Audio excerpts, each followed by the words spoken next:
Hello guys, সবাই ভালো আছেন?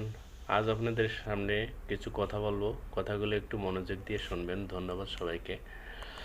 কিছু কিছু মানুষ আছে যাদের মুখের হাসি দেখলে মনে হয় সব কিছু ঠিকঠাক চলছে, কিন্তু তাদের মনের ভিতর প্রতিনিয়তই যে এক অদৃশ্য যুদ্ধ চলছে সেটা একমাত্রই তারাই জানে।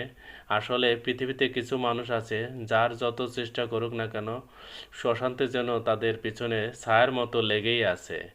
তবে মানসিক অশান্তি থাকার সবচেয়ে বড় কারণ হচ্ছে নিজেকে কিছু অভ্যাস ও মানসিকতা।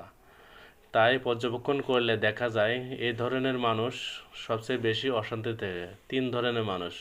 এক নম্বর, যারা অতীত ছেড়ে যেতে পারে না, যারা অতীতকে ভুলভ্রান্তি, দোষ ও কষ্ট এগুলোকে সবসময় মনে রাখে এবং আফসোস করে হতাশাগ্রস্ত হয়। তারা অতীতের মধ্যে পড়ে থাকার কারণে বর্তমানে আনন্দ কেউ উপভোগ করতে পারে না, সেই কারণে তাদের অশান্তি লেগেই থাকে। দ্বিতীয় নম্বর, যারা সবার মন জয় করতে চায়, যারা সবাইকে খুশি করতে চায়, তারা নিজেদের শান্তি হারায়। মনে রাখবেন, পৃথিবীতে সবার মন জয় করা অসম্ভব হয়ে পড়ে, তাই আগে নিজেকে বাঁচান। তিন নম্বর, যারা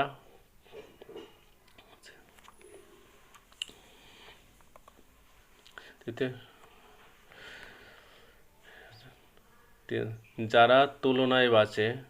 কিছু মানুষ আছে নিজেকে জীবনকে তুলনা করে, কে কত ইনকাম করলো, কে কতটা ভালো আছে, এসব নিয়ে তুলনা করতে করতে তার নিজের মনের মধ্যে যে সুখ আসবে সেই সুখের রাস্তাটা বন্ধ হয়ে যায়।